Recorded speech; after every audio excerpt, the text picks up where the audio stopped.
Hello विद्यार्थी मित्रांनो, स्वागत आहे तुमचं WRS स्मार्ट लर्निंग अकॅडमी मध्ये।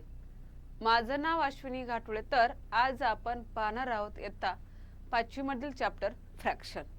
तर या फ्रॅक्शन मधील problem set 17, write the proper number in the box. म्हणजे आपल्याला या दिलेल्या ज्या रिकाम्या चौकटी आहेत या रिकाम्या चौकटीमध्ये आपल्याला काय करायचं आहे, योग्य असा अंक लिहायचा आहे। First 1/2 is equal to the numerator dash and 20। आता इथे आपल्याला या बॉक्स मध्ये एक प्रॉपर नंबर लिहायचा आहे। तर 1/2 बरोबर इथे आपल्याला छेद किती दिलेला आहे, 20। मग आपल्याला असा विचार करावा लागेल या 2 ला कोणत्या संख्येने गुणल्यानंतर 20 येईल। 2 ला कोणत्या संख्येने गुणल्यानंतर 20 येईल। मग 2 ला कोणत्या संख्येने गुणल्यानंतर 20 येणार आहे बरं बघा, 1/2। तर 2 ला जर आपण 10 ने जर मल्टिप्लाय केलं तर आपल्याला काय भेटणार आहे, 20। 2 ला 10 ने मल्टिप्लाय केल्यानंतर आपल्याला काय भेटणार आहे, 20। मग त्याच संख्येने आपल्याला काय करावं लागेल, या 1 ला सुद्धा गुणावं लागेल। म्हणजेच 1 × 10 म्हणजेच इथे काय येणार, 10। म्हणजे या बॉक्स मध्ये कोणता नंबर येणार आपल्याला, इथे 10 येणार। इथे काय येणार, 10। Second 3/4 is equal to 15/dash। म्हणजेच 3/4 बरोबर 15 आणि छेद आपल्याला विचारलेला आहे। आता बघा या 3 ला कोणत्या संख्येने गुणल्यानंतर 15 येणार आहे, 3 × 5। 3 ला जर आपण 5 ने गुणलं तर आपल्याला काय भेटणार आहे, 15। मग तसंच आपल्याला या 4 ला सुद्धा 5 ने गुणावं लागेल। म्हणजेच काय भेटणार आहे आपल्याला, इथे काय भेटेल, 20। म्हणजेच हा 20 इथे 3 ला 5 ने गुणल्यानंतर आपल्याला भेटलं 15। या 4 ला सुद्धा आपल्याला काय करावं लागेल, 5 नेच गुणावं लागेल। म्हणजेच आपल्याला भेटेल 20। पुढे 9/11 is equal to 18/dash। 9/11 या 9 ला कोणत्या संख्येने गुणल्यानंतर 18 भेटलं बरं, 9 ला 2 ने गुणल्यानंतर 18। मग 11 ला कोणत्या संख्या, 9 ला 2 ने गुणल्यानंतर आपल्याला भेटले 18। मग या 11 ला सुद्धा आपल्याला काय करावं लागेल, 2 नेच गुणावं लागेल। म्हणजे आपल्याला काय भेटणार आहे, 22। म्हणजेच 18/22। इथे 10/40 is equal to 8। आता या 40 ला कोणत्या संख्येने डिवायडेड केल्यानंतर 8 भेटणार आहे, 40 ला जर आपण 5 ने डिवायडेड केलं तर आपल्याला काय भेटेल, 8। काय भेटेल, 8। 40 ला 5 ने डिवायडेड केल्यानंतर आपल्याला 8 भेटणार आहे। मग त्याचप्रमाणे या 10 ला सुद्धा काय करायचं, 5 ने डिवायडेड करायचं। म्हणजेच इथे आपल्याला काय भेटेल, 2/8। Next 14/26 is equal to, numerator आपल्याला विचारलेलं आहे। आता या 26 ला कोणत्या संख्येने डिवायडेड केल्यानंतर आपल्याला 13 भेटलेला आहे। 26 ला कोणत्या संख्येने डिवायडेड केल्यानंतर 2 ने, म्हणजेच इथे आपल्याला भेटले 13। 2 13 चा 26। मग या 14 ला सुद्धा आपल्याला काय करावं लागेल, 2 ने डिवायडेड। म्हणजे 2 7 चा 40। म्हणजेच इथे आपल्याला फिल इन द ब्लँक्स काय इथे 7। पुढे -3 is equal to 4/6। आता इथे बघा बरं, 3 आहे, इथे 4/6। आता या 6 ला कोणत्या संख्येने डिवायडेड केल्यानंतर 3 भेटेल, किंवा या 3 ला कोणत्या संख्येने मल्टिप्लाय केल्यानंतर 6 भेटेल। तर इथे 3 ला, किंवा मग आपण इथे उलट करूयात की इथे काय करणार आपण, जे 4 आहे 4 आणि 6 आहे, या 6 ला जर आपण 2 ने जर आपण काय केलं, डिवायडेड केलं तर आपल्याला भेटणार आहे 3। मग 4 ला सुद्धा आपण काय करणार, 2 नेच। मग 2 2 चा 4 म्हणजे इथे आपल्याला भेटणार 2/3 इज इक्वल टू 4/6. इथे बघा 2 2 चा 4 आणि 3 2 चा 6. 1/डॅश इज इक्वल टू 4/20.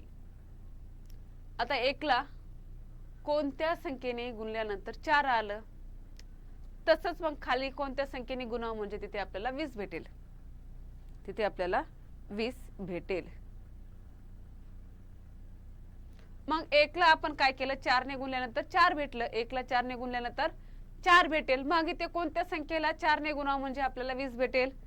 कोणत्या संख्येने गुणावं लागेल बरे? 5 ला 4 ने गुणावं लागेल. इथे आपल्याला 1 ला 4 ने गुणलं की आपल्याला 4 भेटलं होतं. मग इथे कोणत्या संख्येला 4 ने गुणावं लागेल? 5 ला 4 ने गुणावं लागेल म्हणजे आपल्याला काय भेटणार आहे? 20. म्हणजे इथे आपल्याला काय दिले, इथे 1/5 इज इक्वल टू 4/20. पुढे dash upon 5 is equal to 10/25. 10/25. तर इथे 5 ला कोणत्या संख्येने मल्टिप्लाय केल्यानंतर आपल्याला 25 भेटणार आहे? 5 ला आपण 5 ने जर मल्टिप्लाय केलं तर आपल्याला भेटेल 25. मग इथे कोणत्या संख्येला 5 ने जर आपण मल्टिप्लाय केलं तर 10 भेटेल. मग 2 ला जर आपण 5 ने मल्टिप्लाय केलं तर आपल्याला काय भेटणार आहे? 10. 2 ला जर आपण 5 ने मल्टिप्लाय केलं तर आपल्याला भेटणार आहे 10 म्हणजेच इथे येणार आपलं 2. 2 ला 5 ने मल्टिप्लाय केलं की 10. मग त्याचप्रमाणे 5 ला 5 ने मल्टिप्लाय केलं की काय भेटणार आहे आपल्याला? 25. Next, find an equivalent fraction with denominator 18 for each of the following fraction. Find an equivalent fraction with denominator 18.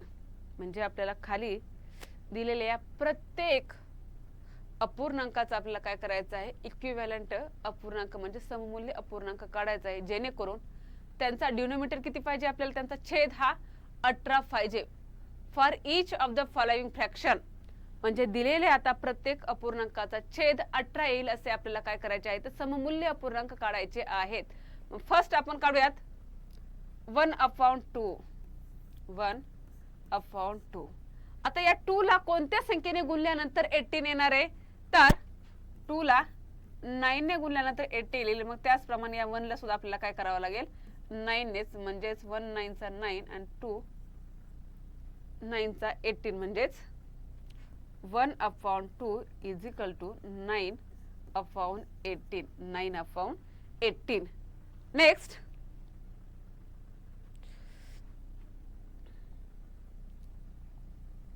To नंबरचं घेऊयात आपण. 2 ला काय आहे?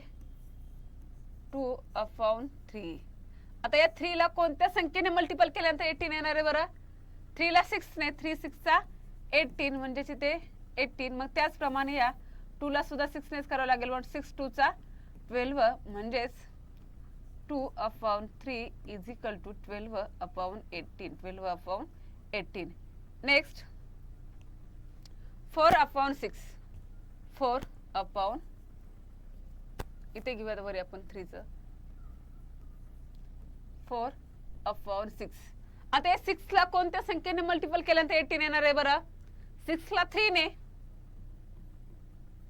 6 ला 3 ने केल्यानंतर येणार आहे 18. मग 4 ला सुद्धा आपल्याला काय करावं लागेल? 3 नेच मल्टिपल करावं लागेल. 4 × 3 म्हणजेच 4 3 चा 12/18.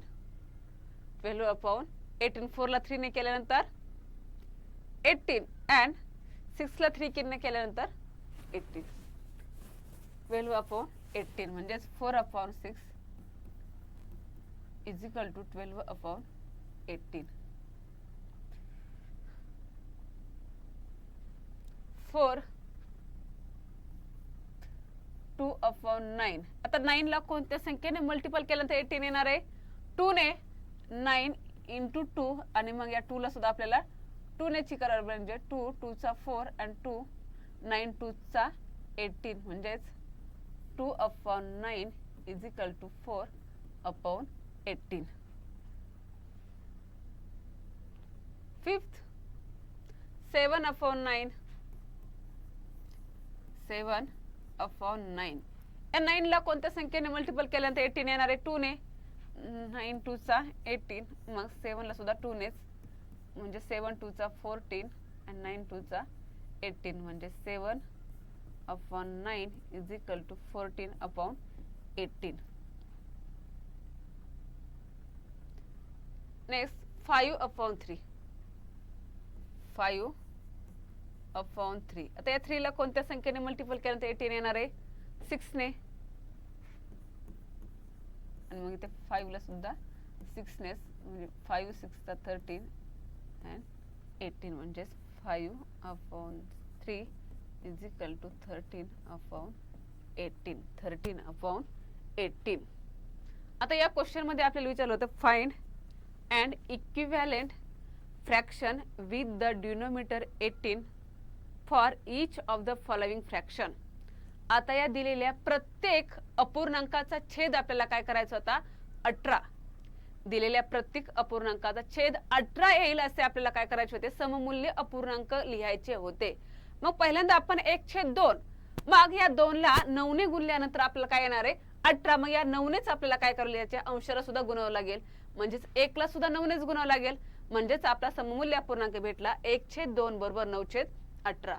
दुसऱ्या उदाहरणामध्ये 2/3. मग या 3 ला 6 ने गुणल्यानंतर 18 येणार आहे, म्हणजेच या 6 नेच काय करावं लागेल? या अंशाला सुद्धा गुणावं लागेल, म्हणजे 6 दुने 12 आणि 6 त्रिक 18, म्हणजे सममूल्य अपूर्णांक झाला आपला 2/3 बरोबर 12/18. तिसरा होता 4/6. या 6 ला 3 ने गुणल्यानंतर 18 येणार आहे, मग या 4 ला सुद्धा 3 नेच गुणावं लागेल, म्हणजे 4 त्रिक 12 आणि 6 त्रिक 18, म्हणजे 4/6 बरोबर 12/18 हे काय झाले? तर सममूल्य अपूर्णांक. चौथ्यामध्ये 2/9. 9 ला 2 ने गुणल्यानंतर 18 येणार आहे, मग या 2 ला सुद्धा 2 नेच गुणावं लागेल, म्हणजे 4/18, म्हणजे 9/2 बरोबर 4/18. पाचव्यामध्ये 7/9. 9 ला 2 ने गुणल्यानंतर 18, मग या 7 ला सुद्धा काय करावं लागेल? 2 नेच गुणावं लागेल, म्हणजे 14/18. आणि 6वं होतं 5/3. 3 ला 6 ने गुणल्यानंतर 18 येणार आहे, या 5 ला सुद्धा काय करावं लागेल? 6 नेच गुणावं लागेल, म्हणजे 30/18, म्हणजे 5/3 बरोबर 30/18 हे झाले काय यांचे equivalent fraction. Next find an equivalent fraction with denominator 5 for each of the following fraction. Find an equivalent fraction with the denominator 5 for each of the following fraction. First 6/15. 6/15.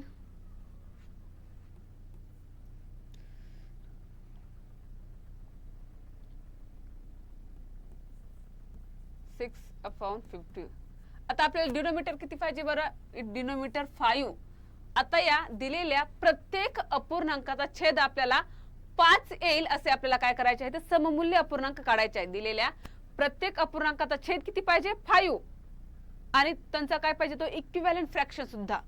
मग 6/15 या 15 ला कोणत्या संख्येने डिवायडेड केल्यानंतर 5 येणार आहे? 15 ला कोणत्या संख्येने डिवायडेड केल्यानंतर 5 येईल बरं? 15 ला 3 ने डिवायडेड केल्यानंतर, मग 15 डिवायडेड बाय 3, आणि मग या 6 ला सुद्धा काय करावं लागेल? 3 ने डिवायडेड करावं लागेल, मग 3 2 चा 6 अँड 3 5 चा 15, म्हणजेच इक्विव्हॅलेंट फ्रॅक्शन आपला कोणता झाला? 6/15 is equal to 2/5. 2/5. Next 10/15. 25.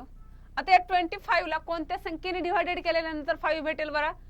25 divided by 5. 25 divided by 5, मग इथे 10 ला सुद्धा काय करावं लागेल? आपल्याला 5 नेच डिवायडेड करावं लागेल, म्हणजेच 5 2 चा 10 आणि 5 5 चा 25, म्हणजे आपला इक्विव्हॅलेंट फ्रॅक्शन भेटला 10/25 इज इक्वल टू 2/5.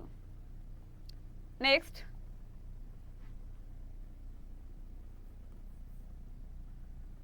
12/30. या 30 ला आता कोणत्या संख्येने डिवायडेड केल्यानंतर 5 भेटेल बरं? 30 ला आपल्याला 6 ने आणि इथे 12 ला सुद्धा मग आपल्याला काय करावं लागेल 6 ने डिवाइडेड करायला लागेल. मग 6 2 चा 12 आणि 6 5 चा 30 म्हणजेच आपला इक्विव्हॅलेंट फ्रॅक्शन कोणता भेटला 12/30 इज इक्वल टू 2/5. 2/5 4 6/10 6/10 6/10. आता या 10 ला कोणत्या संख्येने डिवाइडेड केल्यानंतर 5 भेटेल 2 ने. मग 10 डिवाइडेड बाय 2 आणि 6 डिवाइडेड बाय 2 म्हणजे 2 3 चा 6 आणि 2 5 चा 10 म्हणजे आपलं इक्विव्हॅलेंट फ्रॅक्शन भेटला 6/10 इज इक्वल टू 3/5. 3/5.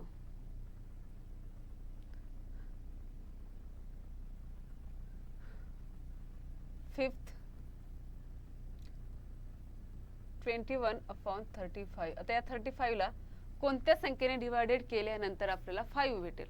मग 35 डिवाइडेड बाय 7 आणि ते 21 डिवाइडेड बाय 7. 7 3 चा 21 आणि 7 5 चा 35 म्हणजे इक्विव्हॅलेंट फ्रॅक्शन भेटला 21 divided by 20 is equal to 3/5. 3/5. आता या दिलेल्या उदाहरणामध्ये आपल्याला की find an equivalent fraction with denominator 5 म्हणजे दिलेल्या या अपूर्णांकाचे आपल्याला सममूल्य अपूर्णांक काढायचे होते, पण मात्र त्यांचा छेद किती असला पाहिजे आपल्याला छेद हा 5 असला पाहिजे. छेद हा 5 असला पाहिजे. मग आपण इथे 6/15 या 15 ला कोणत्या संख्येने भागल्यानंतर 5 येईल. 15 ला कोणत्या संख्येने भागल्यानंतर आपल्याला काय येईल 5 येईल. मग 15 ला 3 ने भागल्यानंतर 5 येते. मग याच्या अंशाला सुद्धा 3 नेच भागले म्हणजे 3 दुनी 6 आणि 3 5 15 म्हणजे 6/15 बरोबर 2/5 हे काय झाले सममूल्य अपूर्णांक. दुसऱ्या ह्याच्यामध्ये 10/25 होतं. या 25 ला कोणत्या संख्येने भागल्यानंतर 5 येणार आहे. 25 ला 5 ने भागल्यानंतर 5 येतं. मग या 10 ला सुद्धा 5 नेच भागलं आपण. 5 दुने 10 आणि 5 5 25 म्हणजेच 10/15 बरोबर 2/5 हे आपल्याला काय भेटले इक्विव्हॅलेंट फ्रॅक्शन भेटलं. तिसऱ्या ह्याच्यामध्ये होतं 12/30. आता या 30 ला 6 ने भागल्यानंतर 5 येणार आहे. 12 ला सुद्धा आपण काय केलं 6 नेच भागलं म्हणजे 12 ला 6 ने भागल्यानंतर 6 दुने 12 आणि 6 पंचे 30 म्हणजेच 12/30 बरोबर 2/5 आपल्याला काय भेटला हा सममूल्य अपूर्णांक. पुढे 6/10 या 10 ला 2 ने भागल्यानंतर 5 मिळेल आपल्याला. मग 6 ला सुद्धा 2 नेच भागलं आपण म्हणजे 3/5 म्हणजे 6/10 आणि 3/5 हे काय झाले सममूल्य अपूर्णांक. आता 31/35 या 35 ला आपण 7 ने भागलं. 35 ला 7 ने भागल्यानंतर काय येणार आहे बरे 5. मग या 21 ला सुद्धा आपण 7 नेच भागलं म्हणजे 7 5 35 आणि 7 त्रिक 21 म्हणजेच 21/35 बरोबर 3/5 हे आपल्याला काय भेटले सममूल्य अपूर्णांक भेटले. नेक्स्ट पाहूयात. From the fraction given below pair of the equivalent fraction. आता या दिलेल्या अपूर्णांकाचे आपल्याला सममूल्य अपूर्णांक असलेल्या आपल्याला जोड्या शोधायच्या आहेत. आता जोड्या शोधत असताना पाहूयात आपण 2/3 ची इक्विव्हॅलेंट फ्रॅक्शन आपण बघूयात. तर 5 2 च्या टेबल मध्ये 5 आणि 7 आहे का नाही. इथे 5 आणि 11 सुद्धा नाहीये म्हणजे हा सुद्धा येणार नाही. 7 आणि 9 सुद्धा 2 च्या टेबल मध्ये नाहीये म्हणजे हा सुद्धा फ्रॅक्शन येणार नाही. आता 14 आणि 18. आता 14 2 च्या टेबल मध्ये 14 आहे.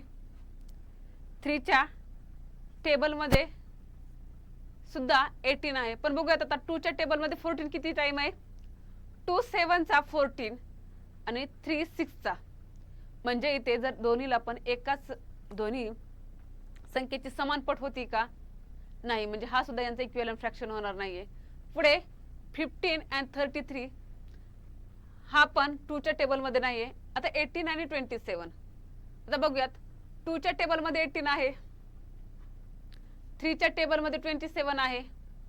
मग 2 च्या टेबल मध्ये 18 किती वेळेस आहे 2 9 चा 18 आणि 3 9 चा सुद्धा 18 म्हणजेच 9 times the numerator and denominator. 9 times the numerator and denominator म्हणजे यांचा इक्विव्हॅलेंट फ्रॅक्शन कोणता भेटला बरं?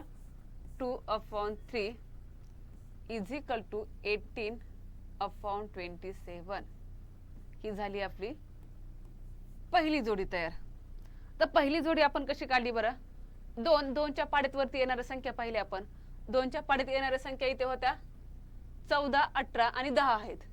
याच्यापैकी आणि खाली 3च्या पाड्यामध्ये येणाऱ्या संख्या होत्या इथे 18, 33 आणि 27. पण इथे 33 3च्या पाड्यात येते, पण 15 मात्र 2च्या पाड्यामध्ये येत नव्हती. आता 14 आणि 18चं पाहिलं.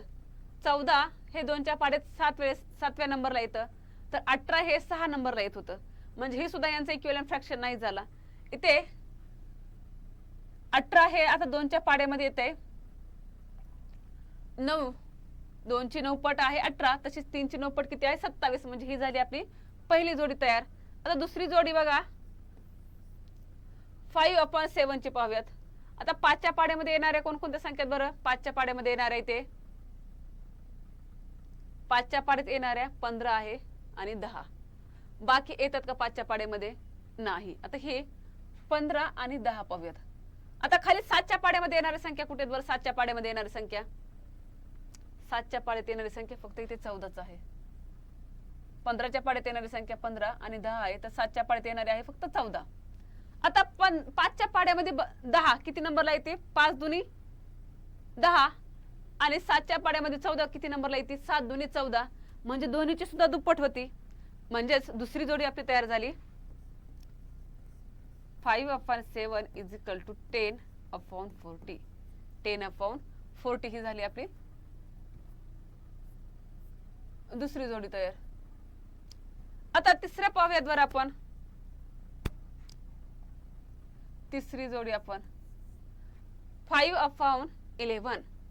5/11 याचं इक्विव्हॅलेंट फ्रॅक्शन पाहूयात. 5/11.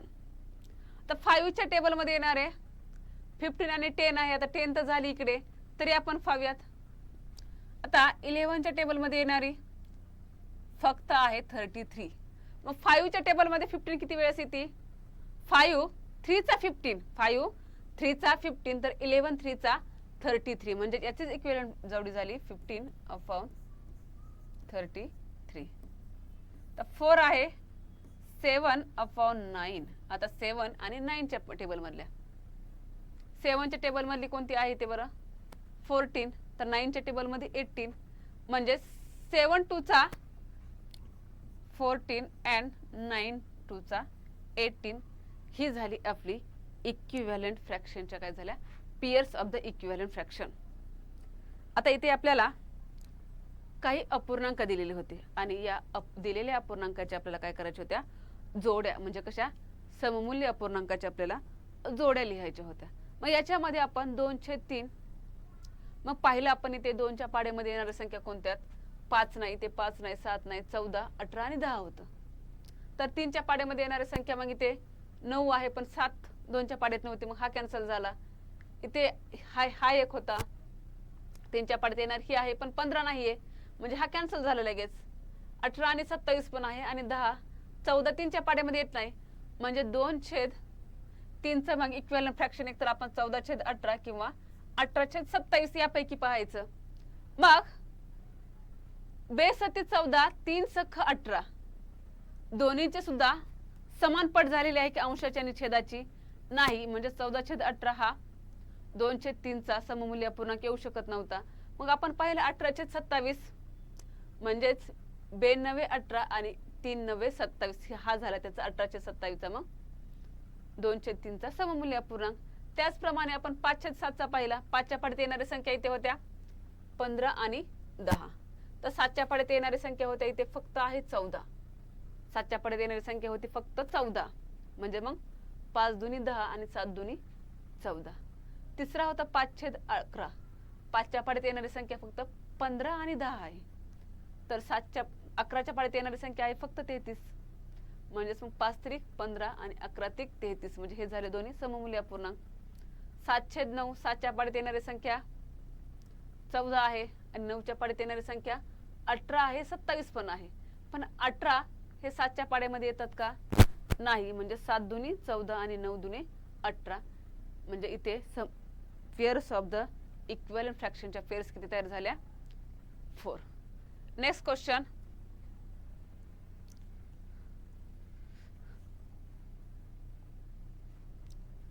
Find 2 equivalent fraction for each of the following fraction. Find 2 equivalent fraction. आता या दिलेल्या प्रत्येक अपूर्णांकाचे आपल्याला 2 यांचे सममूल्य अपूर्णांकाचे आपल्याला काय करायचे आहेत? जोड्या लिहायच्या आहेत.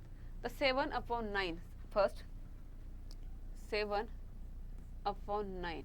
आता 7/9 यांना आपण काय करूयात? या 7 आणि 9 ला कोणत्या तरी एकाच संख्येने आपण काय करूयात? मल्टिपल करूयात. मग 7 आणि 9 ला आपण समजा 3 ने केलं. 7 × 3 and 9 × 3 म्हणजेच 7 3 चा 21 आणि 9 3 चा 27. म्हणजेच आपला हा फर्स्ट कोणती तयार झाली? मग equivalent fraction 7/9 is equal to 21/27. ही पण आपली फर्स्ट पेअर तयार झाली. आता बघा 7/9 ला आपण 7/9 ला आपण काय करूयात? दुसऱ्या कोणत्या तरी एकाने आपण संख्येने मल्टिपल करूयात. 7 आणि 9 ला 7 आणि 9 ला आपण समजा 5 ने करू शकतो, 6 ने करू शकतो, 2 ने सुद्धा करू शकतो. मग कशाने करूयात आपण? समजा 7 आणि आता यांचे इक्विव्हॅलेंट फ्रॅक्शन काढत असताना दिलेल्या संख्येमध्ये अंश आणि छेद या दोन्ही संख्यांना काय करणे? एकतर समान संख्येनेच गुणणे किंवा समान संख्येने काय करणे? भागणे. मग आता आपण या दोन्ही संख्यांना समान संख्येने गुणूयात. समजा 6 ने 7 6 चा 42 and 7 9 6 चा 54. म्हणजे दुसरी आपले कोणतं तयार झाली? मग 7/9 इज इक्वल टू 42. तर दुसरं आहे 4/5. 4/5. आता या 4 आणि 5 ला कोणत्या तरी एकाच संख्येने गुणूयात आपण. 4 आणि 5 ला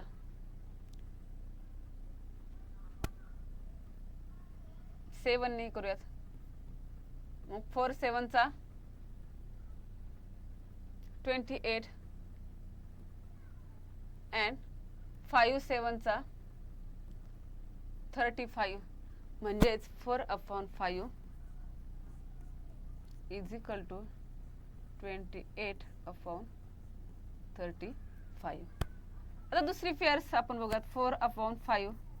या 4 आणि 5 ला आपण कोणत्या तरी एका संख्येने गुणूयात. कोणत्या संख्येने गुणूयात? 4 आणि 5 ला 2 ने. 4 2 चा 8 आणि 5 2 चा 10. म्हणजेच 4/5 इज इक्वल टू 8/10. नेक्स्ट आहे 3/11. आता 3 आणि 11 या दोन्ही संख्यांना सुद्धा समान संख्येने आपण काय करूयात? मल्टिपल करूयात. 5 ने करूयात.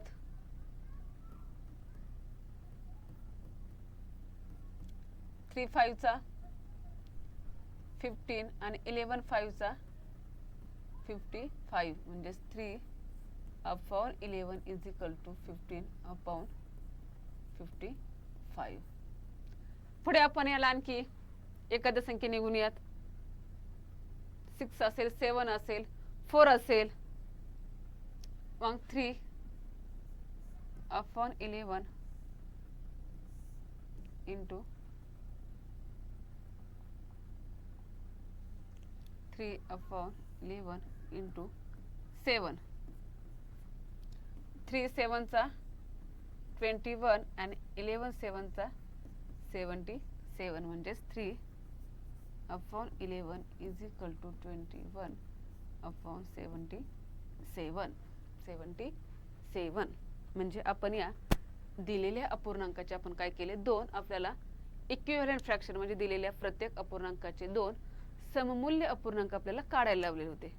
मग सममूल्य अपूर्णांक काढत असताना आपण 7/9चा मग ज्या संख्येने आपण 7ला गुणलेलं आहे त्याच संख्येने आपण काय करायचं 9ला सुद्धा गुणायचं. म्हणजे दिलेल्या अपूर्णांकाच्या अंशाला आणि छेदाला काय करायचं एकाच संख्येने गुणणे किंवा एकाच संख्येने भागणे म्हणजे त्यांचा आपल्याला काय भेटतो सममूल्य अपूर्णांक भेटतो. मग 7 आणि 9ला आपण काय केलं 3ने गुणलं तर मग 7त्रिक 21 9त्रिक 27 म्हणजे 7/9 बरोबर 21/27 हा आपल्याला काय भेटला पहिला सममूल्य अपूर्णांक भेटला. याचाच आता दुसरा या दोन्ही संख्येला आपण 6ने गुणले म्हणजे 7 सकून 42 आणि मग 9 सख 54 म्हणजे दुसरा आपल्याला सममूल्य अपूर्णांक भेटला 7/9 बरोबर 42/54.